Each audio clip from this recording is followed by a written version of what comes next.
बजे और हमने पैसे कमाने होते हैं, और हमने 10 बजे रात को आना होता है, और 10 बजे आके भी हमने अपनी फाइलों पे काम करना होता है, और फिर हमने कहना देखो तुम्हें गाड़ी लेके दी, तुम्हें शर्म नहीं आती, तुम्हें हमने मोबाइल लेके दिया, शर्म, तुम्हारी उम्र के बच्चों के पास मोटरसाइकिल भी नहीं है और तुम गाड़ी में फिर रहे हो, क्योंकि हमने उनके लिए इतनी मेहनत की और उन पर एहसान किया।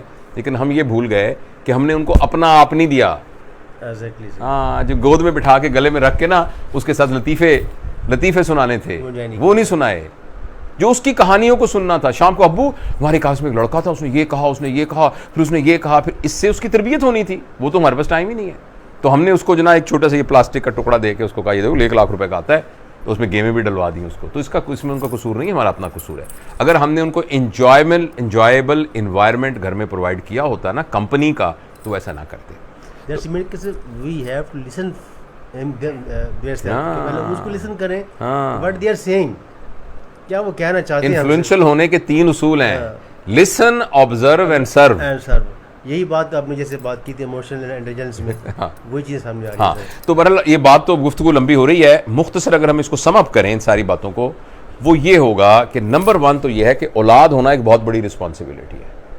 जिस दिन आपके घर औलाद पैदा हो जाए, आप बदल जाएं, होशियार हो जाएं, आप कहें अब मैं वो आदमी नहीं रहा जो मैं पहले था, अब घर के अंदर इल डिसिप्लिन नहीं होगा घर के अंदर। अच्छा, दूसरा ना, ये जो हमारे उर्दू स्पीकिंग लोग हैं ना, खास तौर पे वो अपने बच्चों को बड़े अदब से बुलाते हैं, मुझे बड़ा अच्छा लगता है।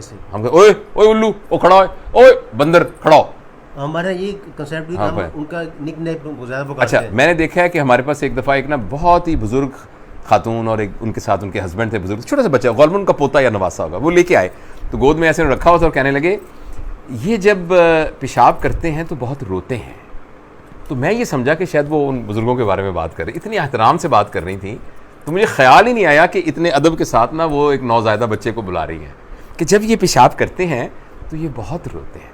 लेकिन मैंने उससे बहुत सबक सीखा कि पहले दिन ही आप उनसे जैसा आप उसको मुआशरे में वैसी बात है। तो एक बात तो ये है कि उनके साथ हम खुद बड़े मोहतात हो जाएं और अपनी ज़िंदगी को एक रोल मॉडल के तौर पे बच्चों के सामने पेश करें, यानी हमारे ऊपर कोई उंगली ना उठा सकता हो, हम झूठे ना हों, बददियानत ना हों, बेईमान ना हों, हम गंदे ना हों, हम सफाई का ख्याल रखते हों, हम सड़क के ऊपर थूकते ना हों, हम कूड़ा ना फेंकते हों, हम लाइन में लग के चीज़ें लेते हों, हम नाजायज़ अपने इख्तियारात के ज़रिए से उनको प्रमोट करने की कोशिश ना करते हों, यानी हम एक रोल मॉडल हो। दूसरा ये कि बच्चों का कंपैरिजन ना करें एक दूसरे के साथ। तीसरा, उनको इंडिपेंडेंट अपने फैसले करने दें, छोटे छोटे। जो बहुत बड़े फैसले हैं उसमें ज़ाहिर है आप इंटरवीन करें, मगर जिनमें उनकी सेफ्टी हो। लेकिन ये कि छोटे छोटे फैसले जो बिनाइन फैसले हैं, जिनका कुछ नहीं है, वो कहता है मैंने वो बेड क्यों नहीं सोना, ज़मीन पर सोना है, सोने दो यार, क्या है। वो कहता है ना आज मैंने दूध नहीं खाना, आइसक्रीम, तो खाने दो, क्या है। तो उनके अपने अपने फैसले, और शायद उनको मुशक्क़त का आदी बनाएं। लाड का मतलब यह है, अगर आपने बच्चों के साथ बहुत लाड किया है, इसका मतलब यह है कि आपने उनको एक इंजॉयबल किस्म की ट्रेनिंग और मुशक्क़त में डाला है। तो ये चीज़ें हैं। और बाकी एक बात और याद रखिएगा, सब कुछ आप कर लें, सब कुछ कर लें, सब कुछ पैदा करने वाले के हाथ में, अल्टीमेटली उसका क्या नतीजा निकलेगा बेशक वो अल्लाह के हाथ में। इसलिए अपनी औलाद के लिए दुआ बड़ी ज़रूरी है मांगनी।